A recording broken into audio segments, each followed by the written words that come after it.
Welcome to my story. I've never shared this before, and I'm not sure I ever wanted to, but the nightmares won't let me keep it buried. It happened when I was 16 in a small, suffocating town called Whisper Hollow.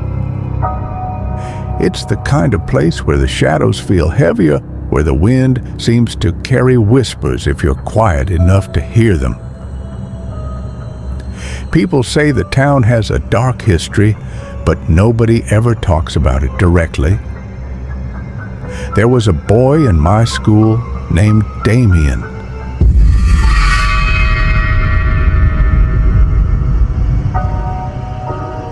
I don't know if boy is even the right word. He felt more like a shadow pretending to be human.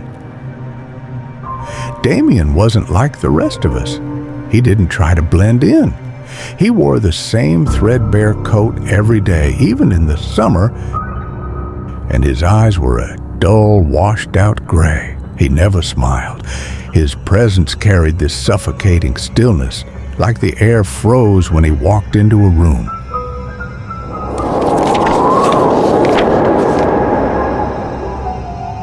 But it wasn't just his strange appearance that made people avoid him.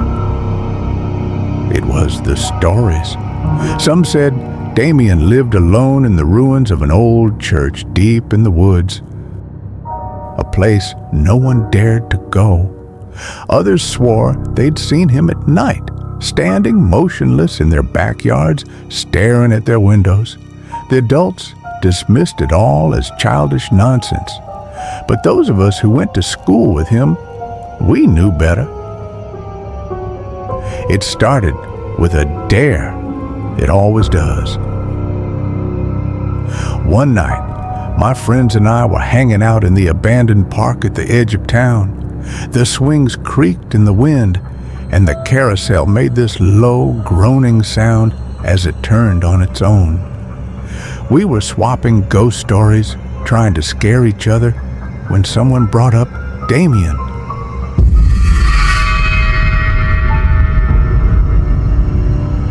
"Say his name 3 times at midnight," said Cassie, the boldest of our group.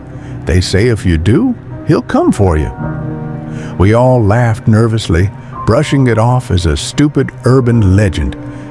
But then the clock on Cassie's phone struck midnight, and she grinned. "Damien! Damien! Damien!"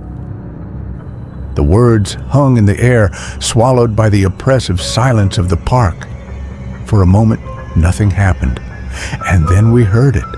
A low, rasping breath, like someone exhaling through clenched teeth. It came from the edge of the woods. We all froze, our laughter dying in our throats. "Who's there?" Cassie called out, trying to sound brave. But her voice trembled. The breathing grew louder, closer. I turned my phone's flashlight toward the trees, and that's when we saw him.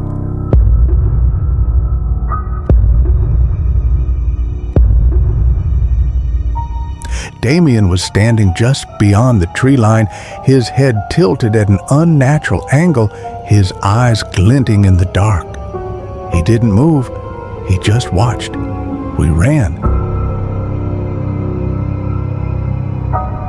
The next day at school, Damien acted as if nothing had happened. He sat in his usual seat at the back of the classroom, staring at nothing. But something was different. Whenever I looked at him, I felt his eyes on me like he was waiting. That night, I couldn't sleep. I kept hearing noises outside, scratches at the window, faint whispers that seemed to come from inside the walls. When I finally dared to look outside, my blood ran cold. Damien was standing in the middle of my yard, his face turned up toward my bedroom window. He stayed there all night. The following weeks were a blur of terror. Everywhere I went, I felt him, watching, waiting. My friends started acting strange too. Cassie stopped coming to school altogether. When I went to check on her, her house was dark, the windows boarded up. Her family was gone without a trace. One by one, the others began to disappear. No goodbyes, no explanations, just gone. I knew I was next. The final night is burned into my memory. I was home alone during a rare evening when my parents were out. It was raining lightly, and I'd invited a boy over, someone I was casually dating. We were talking when, for some reason, Damien's name came up. My date, being a skeptic, decided to mock me by shouting Damien's name 3 times, loud enough for the neighbors to hear. Almost immediately, the rain intensified.